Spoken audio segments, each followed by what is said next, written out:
¿Por qué la cátedra Germánico Salgado, que es una cátedra dedicada a la integración andina, organiza una charla sobre migraciones? Bueno, como sabemos, las migraciones entre países latinoamericanos y de América Latina hacia Estados Unidos han cambiado las relaciones políticas entre los países y están transformando esas sociedades. Los gobiernos en general, pero particularmente los de Estados Unidos, han reaccionado ante esos cambios con instrumentos políticos más bien burdos o simplemente han sido sobrepasados. Por su parte, en las sociedades receptoras han surgido nuevos actores políticos a la manera de movimientos y liderazgos xenófobos, por un lado, pero también en agrupaciones de la sociedad civil eh, que defienden, digamos, los derechos humanos de los migrantes. Este conjunto de rápidas mutaciones constituye un reto político, económico y social común para América Latina, y aquí está la razón por la cual la cátedra Germánico Salgado, que mira no solo a la región andina, sino al conjunto de América Latina, ha encontrado o ha considerado importante el incluir el tema, la discusión del tema en nuestra serie Retos para América Latina. Nuestro invitado de esta tarde tiene una amplia trayectoria como investigador del programa que nos ocupa hoy día. Eric Hershberg es director del Centro de Estudios Latinoamericanos y Latinos y profesor de gobierno en American University. Entre 2007 y 2009 fue presidente de la Asociación de Estudios Latinoamericanos, LASA, al tiempo que enseñaba ciencia política y dirigía el programa de estudios latinoamericanos en la Universidad Simon Fraser en Vancouver, Canadá. Eric recibió su doctorado de la Universidad de Wisconsin-Madison y ha enseñado en las universidades de Nueva York, Southern Illinois, Columbia, Princeton y New School. En su investigación ha estudiado comparativamente la política latinoamericana y la economía política del desarrollo en la región. Más recientemente, Hershberg ha llevado a cabo estudios sobre la migración de inmigrantes centroamericanos en varios lugares de Estados Unidos, y esto es en realidad la razón principal por la cual hemos invitado a Eric a la conferencia. Eric ha complementado su trabajo académico sirviendo como consultor en varias agencias de desarrollo y educativas en Estados Unidos, Chile y Suecia, y es miembro de varios comités editoriales de prestigiosas revistas académicas. Aparte, pasando a un plano más personal, Eric es un viejo amigo de la Universidad Andina Simón Bolívar, en la cual ha estado en varias ocasiones en calidad de conferencista y o investigador. Para la Cátedra de Integración Germánico Salgado es un honor y un gusto volver a recibirlo. Eric, el foro es tuyo. Muchísimas gracias, Pablo. Muchas gracias por la invitación. Yo empezaría primero nada más averiguando que se me está escuchando bien, sin problema el sonido. Sí, perfecto. Excelente, excelente. Pues comenzando con lo que acabas de decir, que he tenido el privilegio de estar en diversos momentos en la universidad ahí con ustedes en Quito, y espero que llegamos a cierta normalidad académica y de movilidad, hablando de la migración, ¿no? Las movilidades de los académicos para que en el futuro no muy lejano puedo volver a acompañarles ahí en la sede, en el campus muy agradable de la Simón Bolívar. Miren, en lo que quisiera compartir con ustedes hoy, cuando Pablo me explicó que había esta cátedra y que les interesaba algunas reflexiones sobre migraciones, me pidió algo bastante general y dijo que no hagas láminas, sencillamente algunas ideas. Entonces lo que voy a hacer es, preparé, digamos, hablar un poco brevemente para que luego en un debate podamos hablar más profundamente sobre 4 temas, y voy luego a dejar espacio para algunos más que Pablo mencionó en sus palabras de introducción, que son cosas que me parecen interesantes y que estoy dispuesto a debatir, pero que no puse en mi esbozo muy preliminar, ¿no? Mi esbozo preliminar tenía 4 cosas. Primero, una reflexión muy general sobre la movilidad, la migración es plural desde Asia y desde América Latina, ¿no? Eso en un primer serie de reflexiones sobre pensar la migración históricamente y comparativamente con respecto a América Latina. Y voy ahí a enfatizar un concepto de motivaciones de empuje de migración y de atracción de migración. Un segundo punto muy breve va a ser sobre los espacios, concretamente de dónde se migra hacia dónde. Y luego voy a hablar un poco sobre la cuestión de los estatuses de los migrantes, para así concluir con una reflexión sobre un tema de que se oye mucho y de que se estudia bastante, que es sobre las remesas, ¿no? Las remesas asociadas con la migración. Pablo mencionó varios puntos que me interesan mucho y que podremos profundizar en ellos en un intercambio, que sería primero concretamente las políticas del gobierno estadounidense con respecto a la migración, y uno podría complejizar eso un poco y distinguir entre el gobierno nacional y los gobiernos a niveles subnacionales, que es una distinción muy importante, tanto analíticamente como en el sentido de entender lo que es la vida, son las vidas experimentadas por los migrantes, ¿no? Un segundo tema que él mencionó que yo no iba a tocar, pero que muy contento porque me parece súper relevante, es el tema xenofobias, ¿no? Migración y xenofobias, que yo creo que hay que asociarlo con la tendencia más amplia en el hemisferio occidental y en otras partes del mundo hacia nacionalismos de extrema derecha, bueno, y no tan extrema, pero de los nacionalismos de derecha y el cómo la movilización y las narrativas antiinmigrantes nutren esas tendencias. Y por último, la cuestión de movimientos, acciones colectivas pidiendo la justicia social en los derechos de los migrantes, que tanto desde Estados Unidos como en otros lados es un tema sumamente importante. Pero entonces, lo que preparo acá los veía un poco como provocaciones para abrir un debate. Y el primero, pensando históricamente las migraciones en las Américas, fíjense que hay que acordarse de algo, de que América Latina ha sido tanto receptor de importantes olas migrantes, ¿no? Migratorias, como fuente de importantes movimientos de población, ¿no? Y uno puede pensar esa cuestión de la agenda migración desde la colonia hasta la actualidad, ¿no? Y los sentidos, las trayectorias, las direcciones han variado de forma fundamental a lo largo de las épocas. Eh, Acuérdense también que si hace 50 años hiciéramos una conversación sobre la migración en América Latina, estaríamos hablando especialmente sobre migraciones internas. Y claro, migraciones internas siguen siendo hoy muy, muy importantes en gran parte de la región. Entonces, yo voy a enfocar sobre todo en la cuestión de la migración internacional, pero cuando pensamos desde las ciencias sociales en el fenómeno de la migración y cuando conceptualizamos las migraciones en plural, también podemos estar pensando en los movimientos poblacionales dentro de territorios nacionales.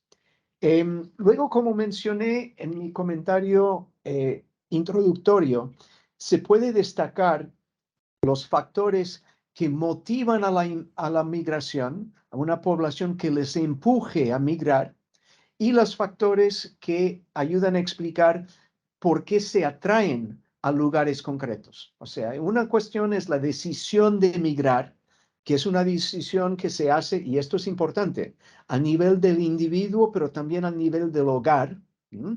Una decisión de migrar, y luego la cuestión a dónde migrar. ¿M? Y hay diversos factores que explican la atracción relativa de un lugar dado u otro. Entonces, esa cuestión de la motivación de migrar algunas veces que es necesidad de migrar, pero no solamente, no exclusivamente necesidad. Y luego la cuestión de qué futuro se imagina el migrante en cuanto calcula a dónde me voy, ¿no? Y si es cuestión de solamente únicas opciones o si es cuestión de atracciones positivas de un tal lugar. Y esto es algo que merece considerar. Comenzamos pensando en esa cuestión de empuje. ¿Qué es lo que motiva a las personas, individuos y a los hogares a migrar? O en el caso de los hogares, a decidir que algunos de sus miembros se van a migrar, ¿no? Y claro, una cuestión a lo largo de la historia y hasta hoy en día tiene que ver con las necesidades económicas, con sencillamente la capacidad de los hogares y de los individuos de asegurar la reproducción social con los recursos materiales que les son disponibles, ¿no? Y en circunstancias de carencias crónicas o agudas en términos de recursos materiales, eso puede motivar eh, la migración. Eso puede ser a tales extremos que hablamos de hambre, ¿no? Pero también puede ser sencillamente cuestiones de acceso a oportunidades, a empleo, a ingreso medianamente estable, etcétera, etcétera, ¿no? Esos son factores de empuje a la migración. Em, y eso entonces uno puede pensar más allá de las cuestiones económicas, tenemos, y es relevante desde América Latina, importantes experiencias de migración motivados por cuestiones políticas, ¿no? Y represiones políticas. Y algo que dentro de Estados Unidos se comenta mucho hoy, porque hasta hace 2 años más o menos, hasta digamos antes de la pandemia, tuvimos un periodo en que la ola más notable en términos de migración y migración no regulada, y voy a volver a esa cuestión regulación en un momento, unos minutos, ha sido migración del norte de Centroamérica, donde un factor muy importante fue la violencia no estatal, ¿no? Es decir, violencia criminal, efectos del crimen organizado, etcétera. Y eso lo estoy situando de nuevo en términos de los factores empuje, lo que motiva la decisión de migrar, ¿no? Entonces, tenemos aquí una combinación, por una parte, que puede ser simultáneo o puede ser por separado. Uno, la cuestión económica. ¿No? La segunda, la cuestión de represión política. Y la tercera, la cuestión de violencia societal. ¿No? Eso yo diría son tres factores esenciales para pensar las migraciones contemporáneas en América Latina y nos ayudan a pensar las migraciones históricamente también. Claro, en circunstancias en que la urgencia de la vida cotidiana eh, eh, obliga, sea por motivos económicos, por motivos de protección de un Estado violento, un Estado represor, o sea por escapar de la violencia societal, uno puede hablar de que el migrante carece del derecho de no migrar, ¿no? De la posibilidad de no migrar. Entonces, una cosa que en algunos entornos hablamos de que hay que avanzar el derecho de la gente de no migrar, de quedar de las posibilidades de seguir, de tener chances de vida en sus comunidades de origen, ¿no? Entonces, esas son algunas formas para pensar empuje. Pero también hay la cuestión atracción, ¿no? Que el migrante el migrante tiene una imaginación del futuro, ¿no? Se migra por oportunidades, por posibilidades y no necesaria o exclusivamente para extraerse o escapar de una situación de urgencia y de emergencia. También puede ser una opción, hasta una utopía de alternativa de futuro en otro entorno, ¿no? Y esto es muy importante. Y claro, cuando uno hace la decisión de migrar o porque hay una atracción o porque hay un empuje y hay que decidir hacia dónde, la cuestión de las consideraciones sobre el lugar de destino también son muy importantes. Ahora, en cuanto queremos pensar en la migración hacia Estados Unidos, Un punto importante es que ha sido un destino de la migración desde América Latina desde hace mucho tiempo, sobre todo desde ciertos espacios, de ciertos territorios hacia Estados Unidos. Y claro, eso ayuda a explicar el por qué una persona enfrentando dinámicas de empuje o pensando opciones de atracción puede decidir que a dónde voy es a Estados Unidos, porque ya hay comunidades ahí de familiares, de vecinos, ¿cómo se llama? De personas de su comunidad, de su país, ¿no? Y esto es muy importante porque es más fácil migrar donde uno tiene alguna forma de incorporarse, donde hay redes societales, redes económicas que pueden facilitar la integración. Claro, en el caso ecuatoriano se ve, por ejemplo, entonces muy interesante la dinámica de migración hacia España. En parte eso se explica porque se había enraizado comunidades ecuatorianos desde hace tiempo, lo cual implica que una persona desde Ecuador que decide que quiere migrar, una opción es España porque ahí hay redes.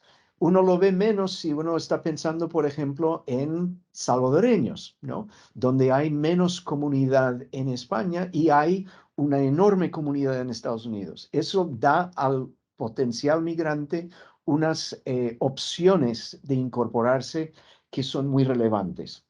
Entonces, hablamos de factores de empuje y factores de atracción.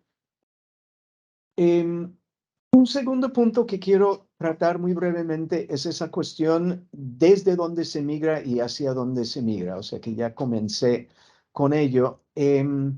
Y aquí lo voy a decir desde la perspectiva más contemporánea, ¿no? Y desde Estados Unidos, aunque no exclusivamente desde Estados Unidos.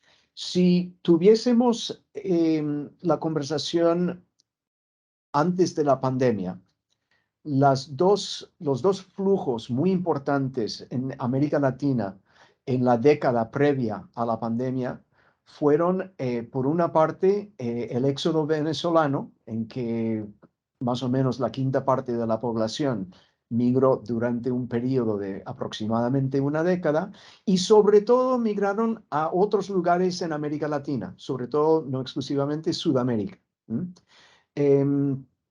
Eso, un corriente de migraciones muy fuertes, motivado por circunstancias económicas y políticas ambos, ¿no? Y quizás también por seguridad, en cuestiones de lo que mencioné en términos de factores de empuje de violencia estatal, digo societal. Y el otro corriente muy importante, el flujo muy importante fue desde el norte de Centroamérica hacia Estados Unidos. Entonces, eso si hubiésemos tenido esta conversación sobre cuál es la dinámica entre más o menos 2005 y 2019-20, estos serían los dos flujos más importantes. Ambos han continuado, pero algunas circunstancias interesantes de los últimos años.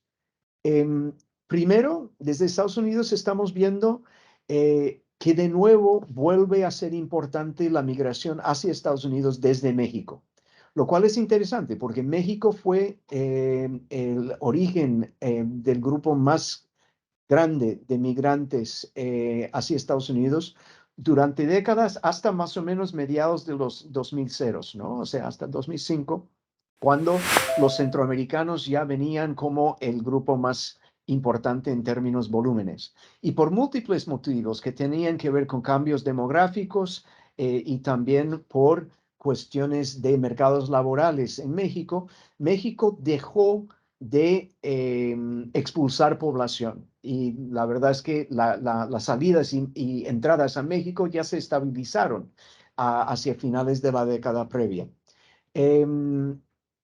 Lo que vemos con la pandemia es un aumento en Estados Unidos de los intentos de migrar de nuevo desde México, que es algo nuevo. Lo otro que es interesante es que la migración venezolana que había orientado sobre todo hacia Sudamérica y en alguna medida hacia México y Centroamérica, em, esa migración está comenzando a orientarse hacia Estados Unidos, incluyendo segmentos de población importante que al principio habían ido a Sudamérica y que ahora, con la combinación de xenofobia y impactos socioeconómicos de la pandemia, siente factores de empuje hacia donde había destinado en su primer fase de migración. Es decir, gente de Venezuela que fueron a Ecuador, que fueron a Perú, que ahora intentan, o a Colombia, que ahora intentan ir a Estados Unidos. Y estamos viendo un influjo muy importante de venezolanos actualmente, que tiene toda una serie de secuelas en términos de las narrativas sobre migración en Estados Unidos que podríamos tratar. Otra cosa que vemos ahora con la pandemia es un aumento notable de la migración, y de nuevo hablo de la migración desregulada de Haití y de Cuba. Y esto es un acontecimiento en Estados Unidos de los últimos 2 años, 2 años y pocos, que tiene mucha relevancia y que podríamos tratar. Entonces, eso es nada más sobre cuestiones geográficas de dónde viene la gente y hacia dónde van. Em, claro, hay diversos tipos de migración. Hay una migración que es documentada, en que la gente logra autorización del estado de destino y migra en una forma ordenada dentro de la institucionalidad, con documentación, con papeles, etcétera, etcétera. Eso es una dinámica de migración. Y hay la migración indocumentada, la migración que viene por fuera de la normatividad, digamos, del estado receptor. Y dentro de la migración regulada, hay la distinción entre persona que migra y persona que busca refugio, que busca asilo, ¿no? Y la categoría de refugiado que va desde la posguerra, ¿no? Que implica el escapar de la persecución de una especie, de un tipo u otro, ¿no? De una situación límite, y en que los estados receptores tienen una obligación como parte de una comunidad internacional de recibir al refugiado. Esa cuestión de cómo definimos un refugiado, una persona que legítimamente, para así decirlo, migra, eh, es muy importante, muy complejo y muy controvertido, ¿no? Em, el llegar a la frontera de Estados Unidos y decir, tenía hambre, entonces estoy viniendo, no te califica para el estatus de refugiado. ¿Mm? El venir y decir que el Estado me está atacando por mis creencias, sea religioso, por mi afiliación a partido político, por mi expresión política o porque fui candidato de oposición, lo que sea, eso te da la posibilidad de decir, pedir asilo político, estatus de refugiado político. En Estados Unidos ha sido muy debatido en los últimos años, y la experiencia Trump acentuó este debate de que si uno puede ser refugiado porque está escapando de la violencia, por ejemplo, doméstica, sobre todo de género, o escapando la violencia societal, como podría ser de grupos de crimen organizado o de pandillas. Eh, en un momento era plausible pedir el refugio, es decir, el estatus de migrante documentado por escapar de condiciones en el país de origen, bajo esas circunstancias de violencia de hogar o de sociedad. Trump lo interrumpió. Trump, el Departamento de Justicia, impuso una serie de cambios en las normativas que intentaban cerrar ese camino. Y ahora hay todo un debate con la administración Biden muy complicado sobre en qué circunstancias reabrir ese camino, porque eso sobre todo para el flujo centroamericano fue muy importante y ahora lo puede ser para el haitiano, por ejemplo. El poder decir que uno está huyendo de una situación de inseguridad, de violencia provocada por dinámicas dentro del hogar o dentro de la sociedad que van más allá de lo que el Estado puede estar haciendo en términos de persecución. Otro tema que se comenzaba a hablar y que yo creo que con la pandemia hubo un poco una distracción de ello, pero es algo que va a volver muy sobre la agenda en los años que vienen, es la categoría de refugiado climático, de climate refugee en inglés, ¿no?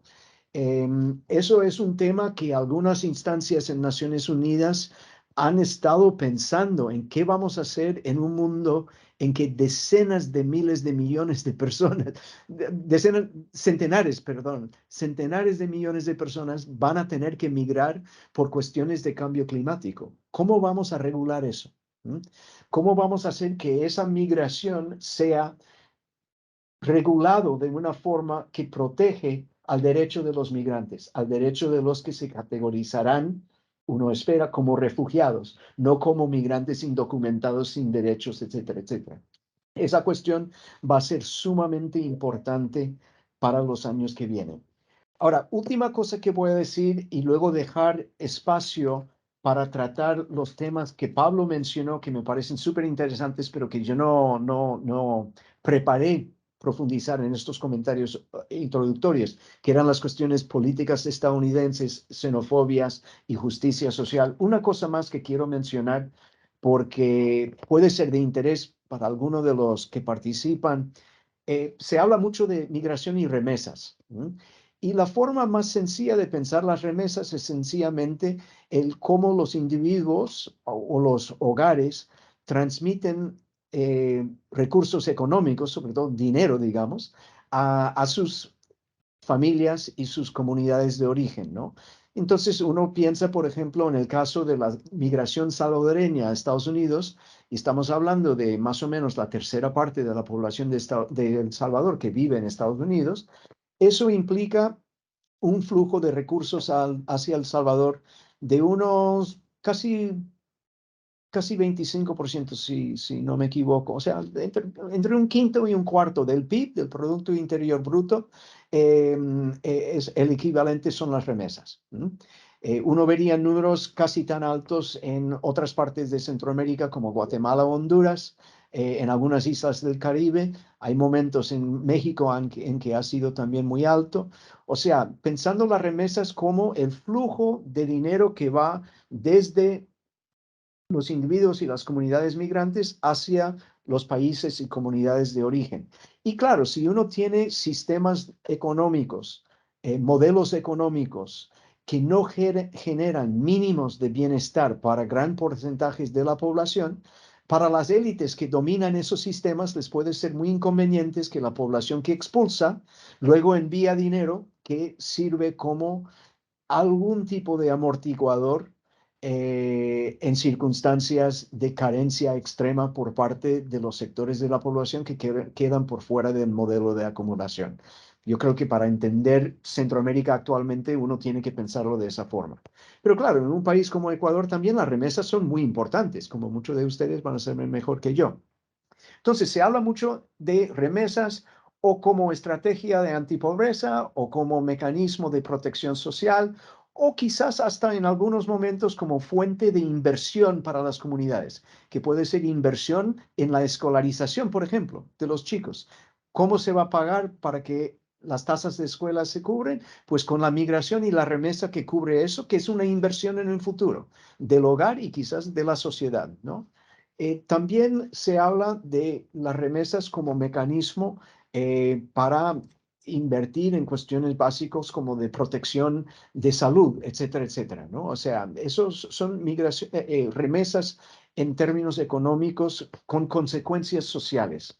También hay una literatura interesante en ciertos contextos acerca de migración y de remesas políticas, remesas y sus implicaciones para las dinámicas políticas. Yo tengo un colega acá en American que hizo un libro muy interesante sobre cómo las comunidades de mexicanos residentes en Estados Unidos estaban organizando campañas electorales en sus comunidades de origen, participando de formas muy activas en la gobernanza, digamos, ¿no? Y se financiaban las campañas electorales, se escogían en parte los candidatos, etcétera. Y quizás hasta algunas investigaciones innovadoras han sugerido que formas de gobernanza se aprenden en el exterior y se importan, se transmiten, digamos, a los países de origen. Entonces, esa cuestión de remesas se puede pensar en una forma algo más compleja que meramente lo económico, que meramente la transferencia de cash, ¿no? Último punto sobre remesas. Se habla mucho, y sin duda en Ecuador se habla de la fuga de cerebros, ¿no?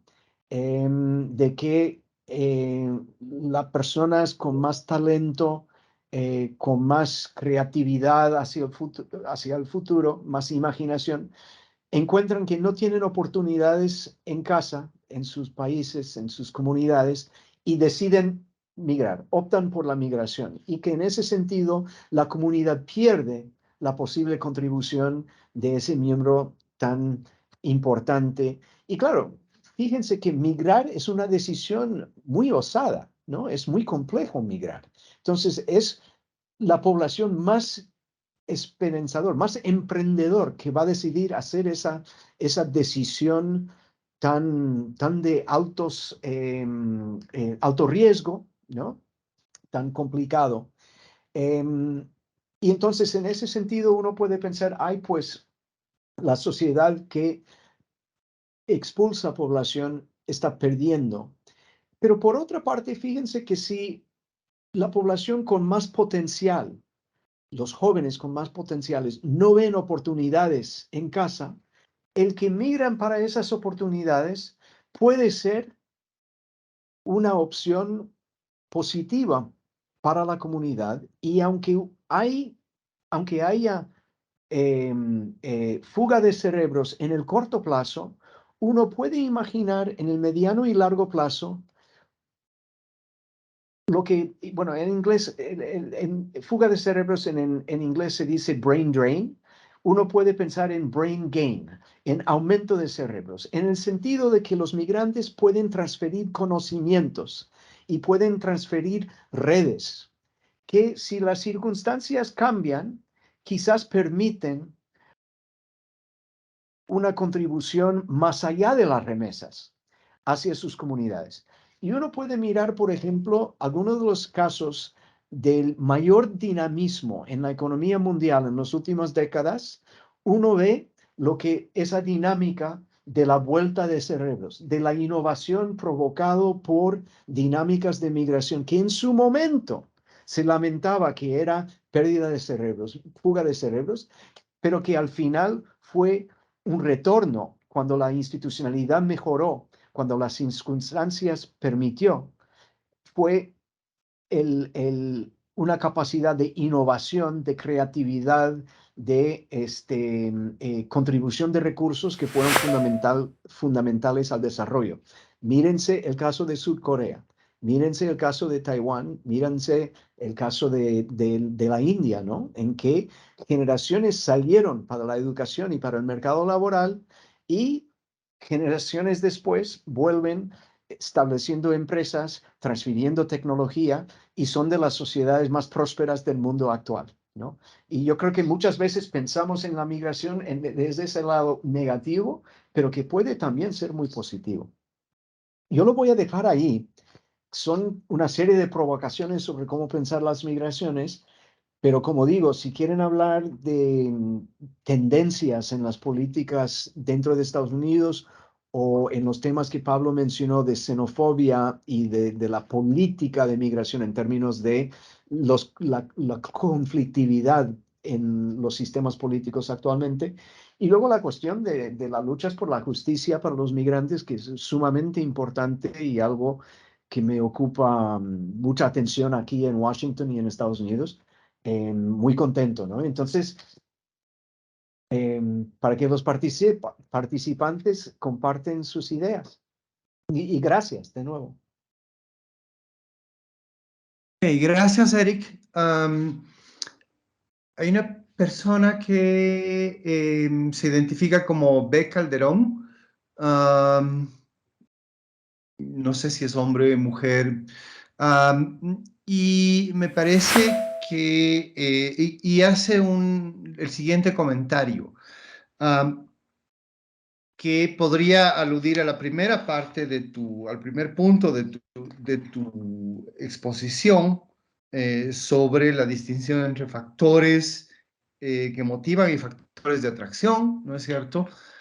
Pero también podría, de hecho, y por eso tengo la duda, podría también referirse a la última parte de tu conversación, es decir, al impacto positivo que tienen las personas que migran, no solamente en las sociedades receptoras, sino cuando retornan, y hay muchos migrantes que retornan a ciertos lugares, ¿no es cierto? También tienen un impacto positivo en el sentido de una ganancia, diríamos así, en el antiguo lenguaje, de capital humano, ¿no es cierto?, que transmite un conjunto de aprendizajes grande y beneficiosos para la economía de retorno, pongámoslo así. Sí. No sé si tal vez Berenice quiera, o no sé si es Berenice o la persona que firma como B. Calderón quiera aclarar este punto, pero tal vez tú podrías pensar en expandir un poco más la cuestión de los factores de atracción y este último punto que mencionaste. Sí, me provoca tres reacciones puntuales. Me parece muy relevante la observación, ¿no? Una es que se me acuerda un comentario, una categorización de un amigo sociólogo que estudia la migración, que comentó en un momento, y comentaba, digamos, que la migración es la respuesta heroica a las circunstancias de empuje, ¿no? Y quiero subrayar eso, que emigrar es un acto, claro, en algunos casos de necesidad, pero también es un acto de imaginación y de creatividad y de tomar riesgo, ¿no? Para mejorar la situación del individuo, de la comunidad, de la nación, etcétera, ¿no? Entonces hay que pensar en esa cuestión. Lo segundo que quiero enfatizar, y no lo dije, pero queda implícito en la pregunta comentario, es que en muchos contextos, y diría casi universalmente en Estados Unidos, los migrantes contribuyen enormemente al país receptor. Eh, es absolutamente esencial para la economía, para el dinamismo económico y social de Estados Unidos, un flujo masivo de migrantes. Y de hecho, estamos sufriendo terriblemente en esta sociedad hoy por el hecho de que tuvimos 4 años bajo Trump intentando frenar la migración, ¿no? Lo estamos experimentando en los mercados laborales. Necesitamos mayor migración. Lo estamos experimentando en comunidades urbanas que necesitan regenerar y renovar, que los migrantes pueden facilitar ese proceso de reindustrialización en lugares que habían declinado de manera significante. Entonces, en Estados Unidos, pero en muchos otros lugares, los migrantes son fuentes esenciales para el dinamismo económico, para la renovación social y cultural, etcétera, etcétera. Entonces, eso es un segundo punto que me provocó esa observación.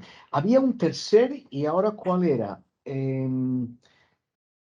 Quizás, no me acuerdo cuál era el tercer, pero volvemos a las conversaciones y ahí. Ok. A ver, la persona que hizo originalmente la pregunta dice, el año pasado el alto representante de la Unión Europea para Asuntos Exteriores y Políticas de Seguridad, Josep Borrell, denunciaba que las olas de inmigrantes estaban siendo utilizadas como forma de presión por el gobierno bielorruso. Asimismo, en Estados Unidos, ese conflicto interno entre asimismo, esta era una fuente que alimentaba el conflicto interno entre los gobernadores de los diferentes estados, como Texas y Nueva York, y el gobierno federal. Sí. Y este es un punto que creo que lo habías sugerido tú también, diciendo, bueno, lo voy a hablar un poco más adelante. Y concretamente se pregunta, ¿qué políticas se pueden utilizar para evitar el uso político de los migrantes? Yo quisiera retroceder un poquito más y tal vez pensar, ¿no es cierto?, en este cambio político que significa bueno, la presencia de grandes comunidades migrantes y este factor que tú mencionaste, la diferencia entre las políticas del gobierno federal, del gobierno nacional, ¿no es cierto?, y las políticas de los distintos lugares. Sí. Lo cual también, de alguna manera, me lleva a pensar en tu primer punto, la geografía de la migración. Eh, Hay estados en Estados Unidos que son particularmente atractivos. California, Texas, sin lugar a dudas la Florida, tal vez Massachusetts, ¿no es cierto? O Illinois. Y hay otros estados en los cuales, pues no, o sea, la gente simplemente no va allá. Entonces, un poco para completar la pregunta que hace esta persona, ¿qué te parece si empezamos a pensar en esta idea de los impactos políticos y cómo esos impactos políticos también tienen que ver con factores de atracción diferenciados Sí. en el nivel subnacional? Cosas muy interesantes ahí. Bueno, primero, que todos se acuerdan que Estados Unidos es un sistema político federal, ¿no? Y entonces tienes al gobierno nacional que tendría la responsabilidad tanto desde la normativa de Estados Unidos como del derecho internacional y las normas internacionales, sería el gobierno federal anclado, basado en Washington, que tendría la soberanía, para así decirlo, de definir lo que serían las políticas migratorias. Sin embargo, lo que tenemos en este sistema federal son gobernadores que deciden seguir la estrategia bielorrusa, ¿no? Lo que el gobernador de Florida y el gobernador de Texas lo que están haciendo, y lo están haciendo como precandidatura a la presidencia, ¿no? Intentando movilizar un electorado xenófoba para posibles candidaturas en el 24, en caso de que Trump no sea su candidato, como su resumen, su currículum de alternativa desde la derecha a Trump, están siguiendo la estrategia bielorrusa. ¿Cuál es esa estrategia? Es enviar migrantes fuera de controles institucionales de una forma que tiene el propósito de crear caos, ¿m? Y tiene el propósito también de dañar al migrante por cuestión de odio, sencillamente, ¿no? Al otro, al contagio del migrante que viene acá, le vamos a dañar y a la vez le vamos a presionar a los estados que han sido más receptores, ¿no? Y la idea entonces, ¿qué voy a hacer desde Texas? Voy a enviar eh, eh, omnibuses a Washington, D.C., que Washington, D.C. es un distrito en este sistema federal que votó 94% en contra de Trump, que ha tenido una política de apertura a la llegada de los migrantes. Y entonces, ¿qué ha pasado? Han llegado 10,000 personas en los últimos 2 o 3 meses en buses, intentando crear un caos político a nivel del Distrito de Columbia. También han habido los envíos de miles y miles de personas a Nueva York, donde hay una política pública en Nueva York de asegurar que cualquier ser humano tiene un techo. Entonces, ¿qué hacen? Envían 10,000 personas para intentar complicar la gobernanza en Nueva York. Y igual como hizo el presidente de Bielorrusia enviando migrantes a otras partes, a la Unión Europea, intentando rupturar la política de acogida, la política de bienvenida, y mostrar que eso iba a tener consecuencias en términos del orden y de sí, el orden, digamos, básicos en esos lugares de destino. O sea, es un intento de crear caos en pro de una agenda antimigrante y una agenda nacionalista, yo diría también autoritaria, en esos estados iguales como en el centro de Europa. Ahora, esa cuestión de que hay estados que han sido más receptores tiene dos dimensiones. Una es la dimensión que yo enfaticé, que es que uno migra y decide a dónde voy, es donde tengo familiar o tengo eh, ¿cómo se Ya, dice? El copaisano, o sea, una persona de mi país, paisano. compatriota. Ujú. Tengo a alguien de mi comunidad, de mi país, etcétera. Entonces, eso implica que si uno es centroamericano, ¿cuáles son los destinos? Los Ángeles, Washington, Houston, Nueva York, porque eso es donde hay concentraciones muy importantes ya. Desde Ecuador yo creo que sería probablemente Miami, Los Ángeles y quizás Nueva York, quizás Boston, ¿no? Porque es donde hay ahí radicados comunidades extensivas. Entonces es el lugar más lógico que uno iría si buscaba ir a Estados Unidos. Ahora, dos cosas recientes. Primero, que esa cuestión del destino de los migrantes se dispersó bastante en Estados Unidos en los primeros 15 años de este siglo.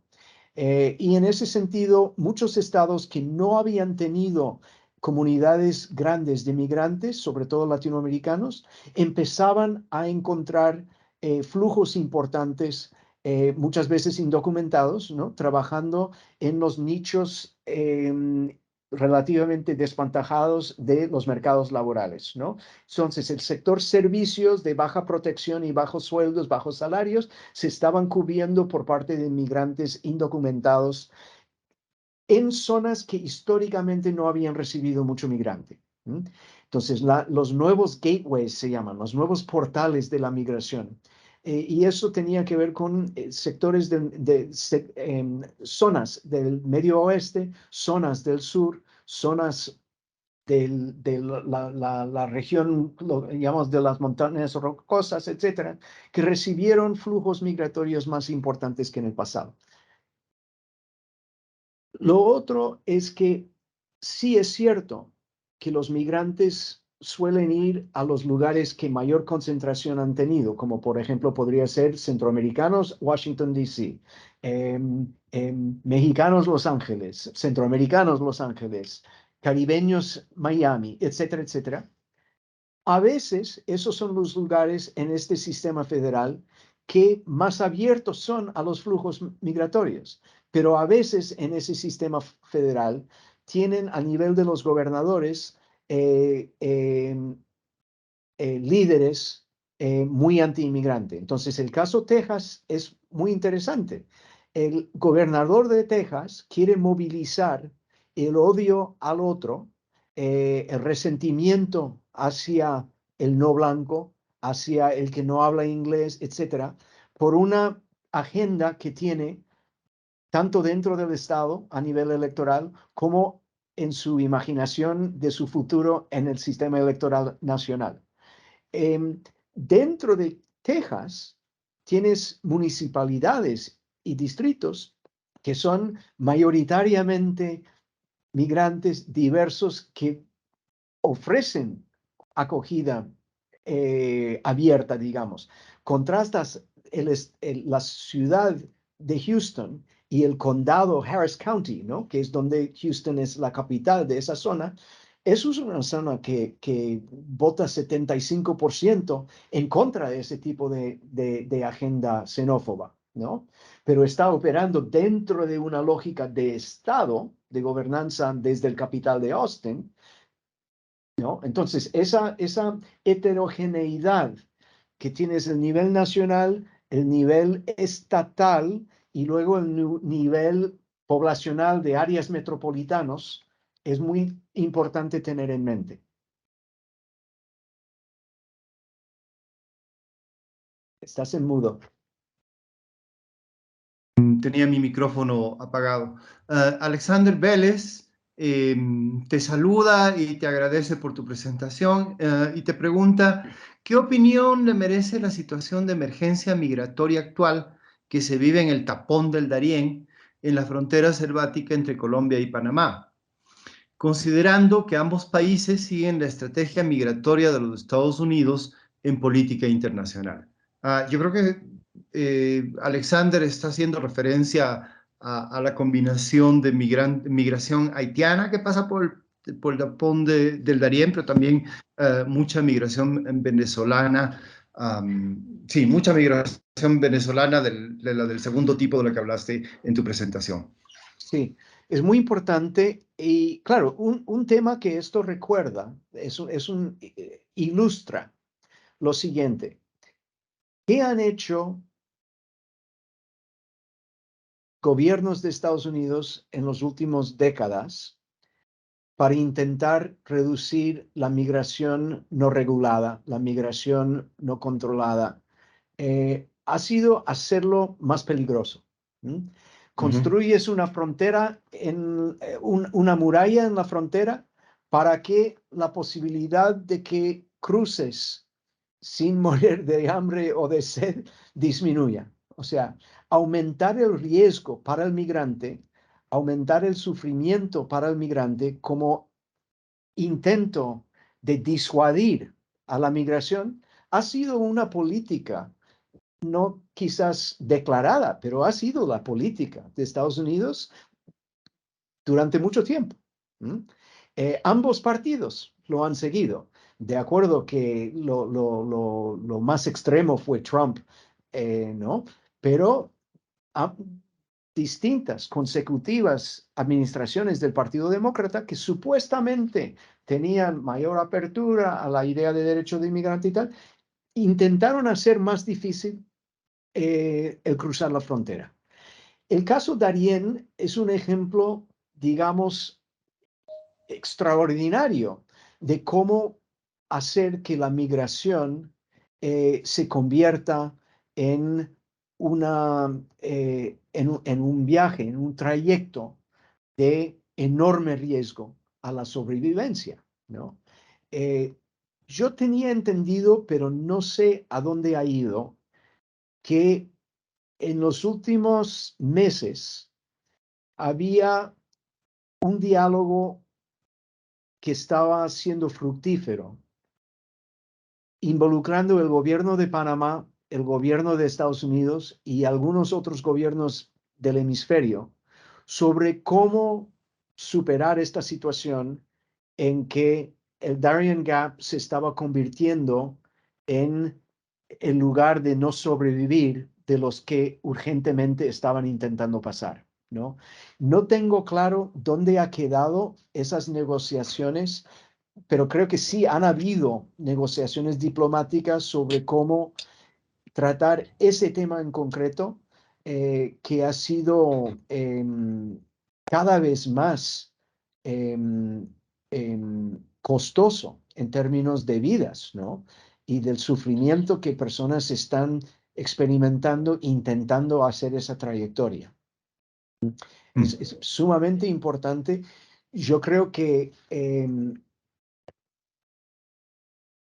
yo veo con cierto optimismo que esta administración en Washington va a buscar alianzas con gobiernos en América Latina, en este caso concretamente en Panamá, para intentar reducir los costos humanos de los flujos de migración totalmente descontrolados y tratados por parte de los países receptores y de tránsito como flujos que hay que complicar en vez de facilitar, que complicar y hacer más peligrosos en vez de asegurar la integridad física y la protección social de las personas que están teniendo que moverse. Pero esto es un desafío muy importante para nuestros días, para nuestros tiempos. Eric, por tu respuesta. Marco Romero, haciendo referencia a un fenómeno que tú anotaste, que fue la reanudación, digamos, de la corriente migratoria desde México, mexicanos hacia Estados Unidos. Dice, me parece indispensable vincular más directamente los flujos migratorios con las tendencias del empleo en los países expulsores y las demandas de trabajo en los países receptores.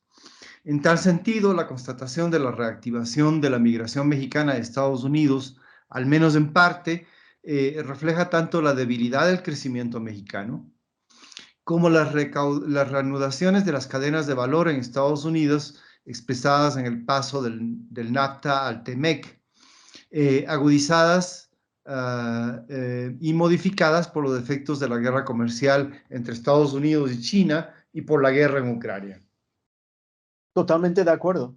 O sea, totalmente de acuerdo. O sea, yo creo que estas tendencias en los mercados laborales son fundamentales, ¿no? Em, Creo que también habría que agregar que en Estados Unidos ya llevamos varios años con niveles reducidos de migración que ha llevado a carencias de mano de obra en sectores menos valorizados de los mercados laborales, en los rangos inferiores, digamos, de las jerarquías en el mercado laboral. Hay trabajo si los migrantes pueden llegar, ¿no? Y la cuestión es sencillamente si pueden llegar. Ok. Y claro, hay el estancamiento de los mercados laborales mexicanos, que es un problema del bajo crecimiento de México, que es algo que la administración de AMLO no ha podido revertir. Muy bien, tenemos una pregunta de nuestra común amiga y colega Lisa North, que está Ujú. desde su casa en Canadá. Qué La bueno. pregunta está en inglés, te la voy a repetir en inglés, pero tú sabes que Lisa es perfectamente bilingüe, así es que puedes hacer la respuesta en español para beneficio de todos. Um, Lisa, what about U.S. foreign policy impacts on migration? I'm thinking of economic boycott and sanctions against Venezuela that worsened socioeconomic and health conditions and therefore fed into the causes of migration. Ya. Bueno, las políticas de Estados Unidos han tenido históricamente un impacto en términos de nutrir los factores de empuje en diversas partes de la región. O sea, pensamos en el caso que Lisa menciona actual, ¿no? De la política de estrangulación, ¿no? De estrangulamiento como la respuesta al chavismo en Venezuela, ¿no? Que uno podría decir también a la caída al autoritarismo en Venezuela, pero la política sanciones, la política de estrangular la economía, viene desde antes, ¿no? Em, pero ese ejemplo que Lisa menciona, que es correcto, de Venezuela, uno podría citar el caso Cuba, ¿no? O sea, la política de Estados Unidos desde hace 60 años, más de 60 años, ha sido de intentar estrangular la economía cubana, ¿no? ¿Y qué pasa en los últimos años? Está teniendo impacto, ¿no? Y estamos viendo ahora, después de los 4 años de Trump, en que se aumentó las sanciones, se limitó los impactos de la apertura parcial que había bajo Obama. Llega Biden y ha hecho muy poco para volver a la situación anterior.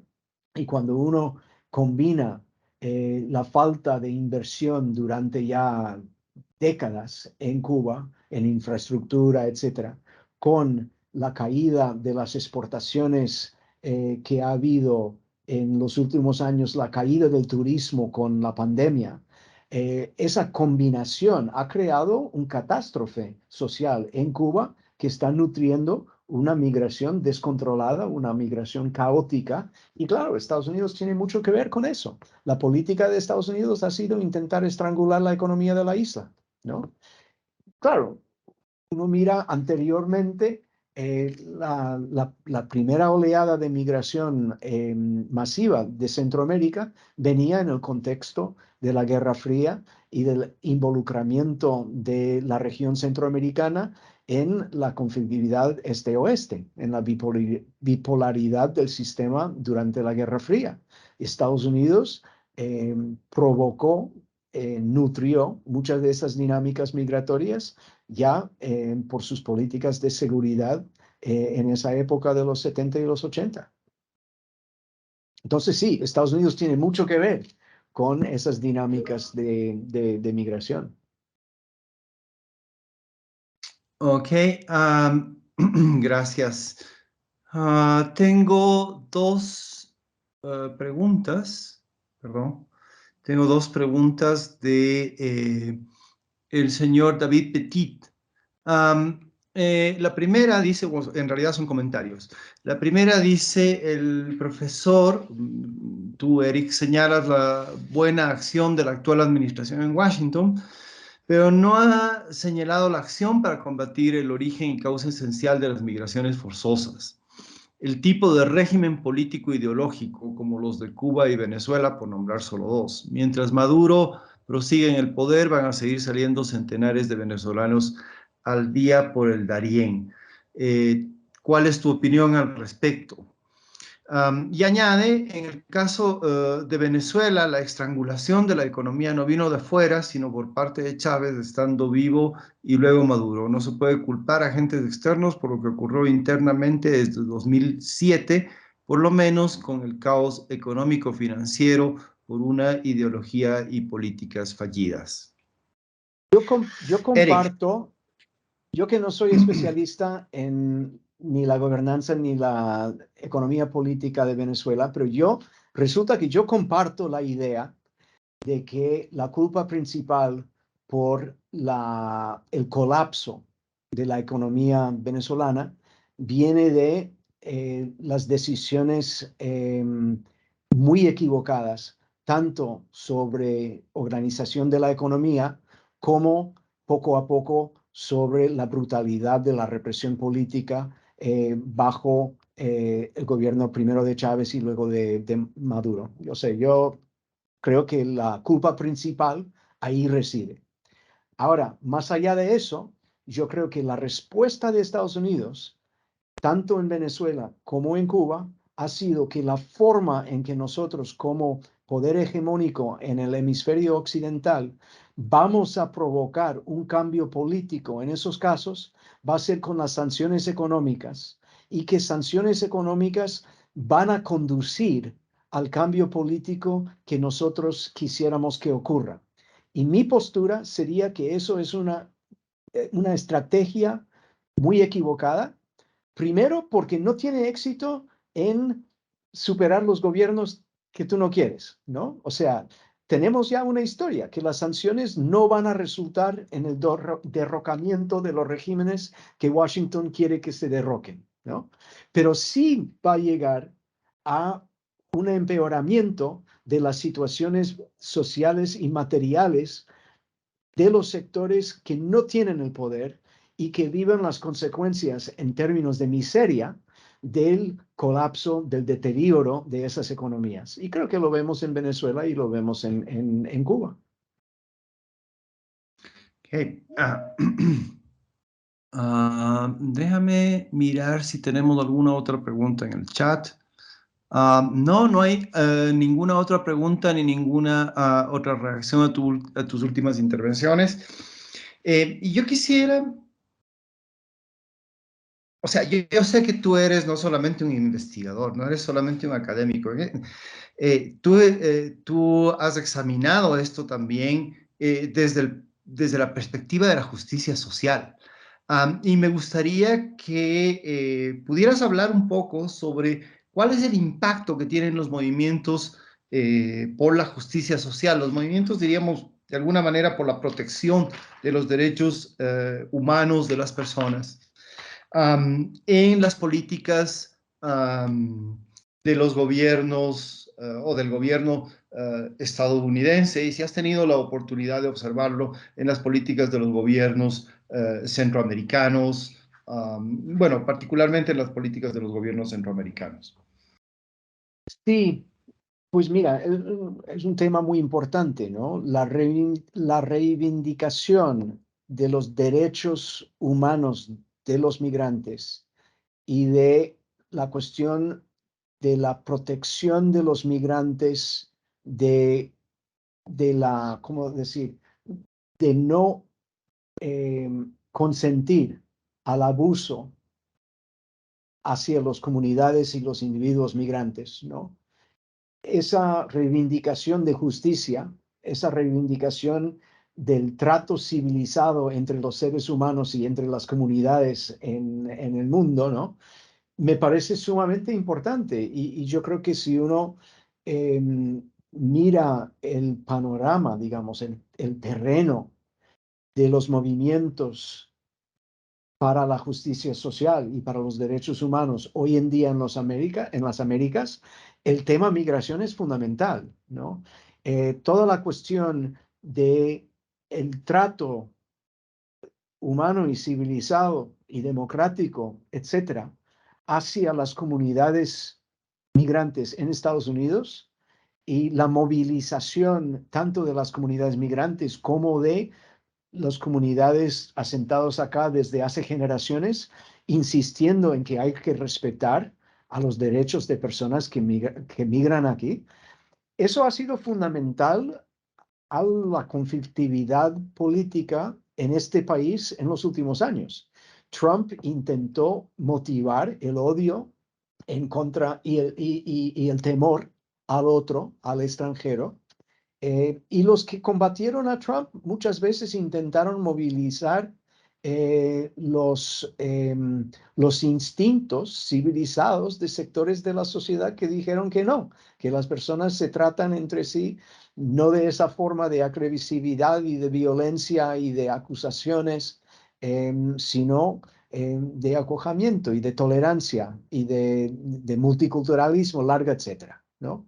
Entonces, eso ha sido parte fundamental de la coyuntura política en este país a lo largo de los últimos años. Y lo que estamos viendo en real time ahora, ¿no? De esos envío de personas desesperadas desde la frontera con Texas, financiadas por el gobernador de Florida y también el gobernador de Texas, enviarles a zonas buscando crear dolor, ¿no? Buscando crear dificultades. Y por otra parte, esas comunidades movilizando, defendiendo el derecho de asilo, el derecho de acogimiento de santuario a esas poblaciones, muestra la otra cara de la moneda, ¿no? Y eso va a ser en estas legislativas que tenemos ahora en noviembre, que son muy importantes, las elecciones legislativas, va a ser un tema en muchos distritos, va a ser un fuente de conflicto y va a ser un fuente de movilización, por una parte, desde la izquierda, desde la justicia social y también desde la derecha, buscando políticas de exclusión. Y tendremos que ver, pero yo sospecho que va a ser un elemento importante de la agenda en la campaña para la presidencia y los comicios nacionales en noviembre del 24. Sin duda, parte de la estrategia de Trump para volver de nuevo como candidato del Partido Republicano va a ser movilizando esos odios y lo vemos con esos dos gobernadores que hemos estado mencionando, DeSantis y Abbott, que están buscando, digamos, llenar ese carril en el abanico político estadounidense hoy en día, ¿no? Ahora, yo creo que, como dices, esto no es solamente un tema para Estados Unidos. Yo creo que uno ve movimientos de justicia social, de apoyo a comunidades migrantes, tanto en tránsito como intentando establecerse en México, y uno también ve con todos los movimientos de justicia social en Centroamérica, etcétera. Y en épocas anteriores, uno piensa en los desplazamientos durante la violencia de colombianos hacia otras partes, incluyendo Venezuela, y hoy día venezolanos hacia otras partes, incluyendo a Colombia.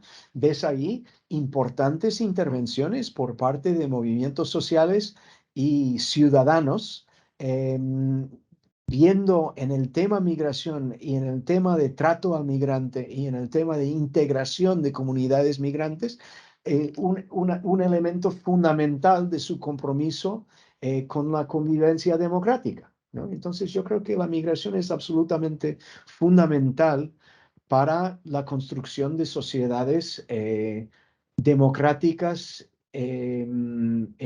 incluyentes en el siglo XXI, ¿no? Y eso va a ser un elemento de las contiendas políticas, de los debates y conflictos sociales en estos países para los años que vienen, igual como han sido en tiempos recientes. Ok, gracias, Eric. B. Calderón hace una pregunta que de hecho ya la contestaste y que nos llevaría a, a pensar más allá digamos, de nuestro hemisferio, ¿sí? Um, que es el triunfo de la derecha, ¿no es cierto?, en Europa, de gobiernos de derecha o extrema derecha, el último caso es el italiano, que de hecho han usado la bandera de la anti-inmigración islámica como una carta de triunfo, un poco lo que ya habías contestado. Um, pero hay otro aspecto del cual hemos hablado muy poco en esta charla, que es la relación entre migración e integración cultural. Y es eso lo que se pregunta la persona de la audiencia. ¿Cuál es la relación que tú ves entre estas olas migratorias, estos conflictos políticos, estas nuevas emergencias sociales y yo diría el cambio cultural, la integración cultural, los desafíos al multiculturalismo? Sí, son cuestiones fundamentales de nuestros tiempos, ¿no? Y creo que en el caso europeo, y claro, Trump intentaba movilizar esto sin éxito en Estados Unidos cuando hizo eso de la prohibición de musulmanes, ¿no? Que eso fue el intento de Trump para movilizar ese temor al mundo islámico, ¿no? Que tuvo mayor impacto en Europa, y creo que es parte de la dinámica en Europa, que claro, también tiene que ver con las trayectorias, las fuentes de migración desde el Oriente Próximo y el norte de África hacia Europa, mientras que los flujos principales hacia Estados Unidos han sido desde las Américas, ¿no? Y entonces los discursos que se han movilizado intentando provocar temores por parte de las poblaciones establecidas han sido algo distintos en términos de la forma en que se han expresado en términos culturales, ¿no? Yo citaría dos cosas. Una es más bien histórica y otra es muy contemporánea. Y la histórica es que fíjense que Estados Unidos ha tenido épocas de flujos migratorios de inmigración muy intensos, seguidos por periodos de menos migración. Si uno mira, por ejemplo, de 1880 hasta 1920, hubo enorme flujo de migración de Europa hacia Estados Unidos, ¿no? Luego no tanto, hasta entrando los años 80, 70, 80, y una nueva ola de migración ya mundial, desde diversas partes del mundo, pero América Latina siendo central, desde los años 80 hasta 2015, 2017 más o menos, ¿no? La llegada de Trump, digamos.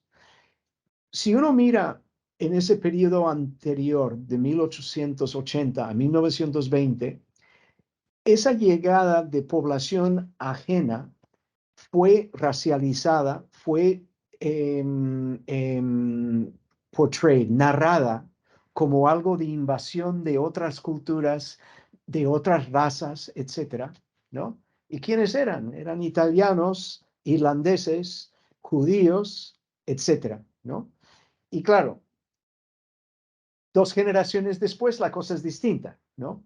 Entonces, una cosa que yo creo que, y hay especialistas en migración que han estudiado estos temas históricamente y en lo contemporáneo con más profundidad que yo, pero no es de sorprender que la respuesta a esos fenómenos de migración masiva siempre es que llega el ajeno eh, que es en alguna forma una amenaza a la herencia, a las tradiciones, etcétera, etcétera. La cuestión es si las sociedades logran incorporar integración, que puede ser integración en términos de asimilación o puede ser integración en términos de coexistencia o pueden ser híbridos entre estas dos cosas. Y creo que lo que Ujú, estamos viendo en ujú. formas distintas en Estados Unidos y en Europa son versiones de esa cuestión, ¿no?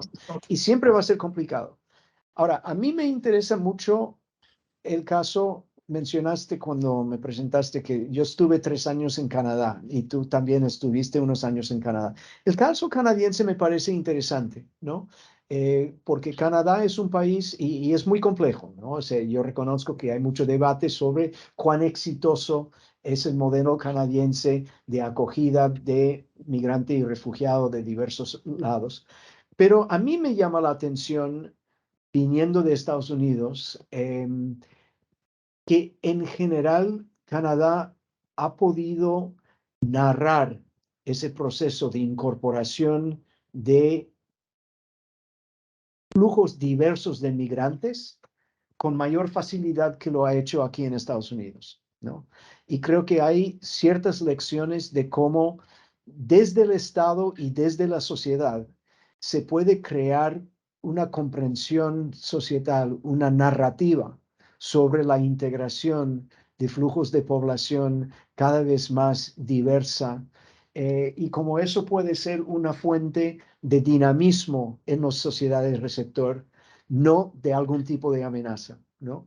Y yo creo que eso es muy complicado, es un desafío muy importante de la construcción de sociedades democráticas, ¿no? Y claro, no es solamente una cuestión en los países de OSD, en los países más desarrollados, para así decirlo, de más alto ingreso, pero si miramos en América Latina en los últimos años, también es un desafío en América del Sur, por ejemplo, en Ecuador, el tema del flujo de población venezolana y cómo impedir que esto se traduzca en narrativas xenofóbicas, en procesos de othering, ¿no? Del extranjero, ¿no? Es un desafío no solamente en estas sociedades tradicionalmente receptores de migrantes, yo creo que también en el sur global es un desafío muy importante para generar las sociedades inclusivas y democráticas que buscamos. Muy bien, gracias, Eric. Estamos ya sobre el tiempo. No quiero abusar de tu, yo diría, muy entusiasta compromiso cuando aceptaste esta invitación. Realmente, realmente excepcional. No quiero abusar de eso y entonces voy a cerrar la conversación del día de hoy, eh, pues con los agradecimientos del caso para ti, en primer lugar, por tu interés, por la claridad de tu exposición, eh, y por haber provocado un diálogo, uno de los diálogos más dinámicos que hemos tenido en esta serie. Eh, Quisiera agradecer a Paulina Cabezas también, que es la persona que se ha ocupado pues, de toda la logística, diría yo, de esta reunión virtual. Eh, al área de estudios sociales y globales, mi departamento, en donde yo enseño y que tú conoces también, por el apoyo que nos brinda, y a la unidad de gestión de la educación virtual, que es la unidad que hace posible, que ha hecho posible este encuentro o estos encuentros durante eh, todo el tiempo de la pandemia y que sigue colaborándonos ahora en circunstancias de mayor normalidad. Eh, a mí me gustaría seguir conversando contigo, Eric, por horas, como lo hemos hecho Sí, siempre. Yo espero que sea muy pronto en presencia, sea que tú vengas a Quito, que yo vaya a Washington, encontraremos el modo de seguir conversando y colaborando. me Eh, parece algo- fenomenal la idea. Me encantaría poder regresar a Quito y que la próxima vez hagamos presencialmente. Yo también quiero agradecer a los que nos acompañaron hoy. Preguntas y comentarios muy ricos, provocadoras, que es lo que yo quería también, es provocar debate, provocar reflexión y te agradezco mucho el haberme dado la oportunidad de hacer eso con un público en Ecuador, a pesar de que no puedo por el momento estar en Ecuador. Que lamento y quiero corregir esa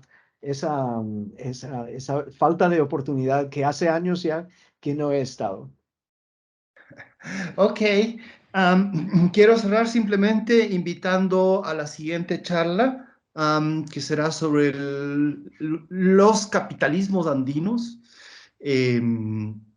Nuestro invitado será un también colega que Eric y yo tenemos en gran estima, Ben Rose Snyder de MIT.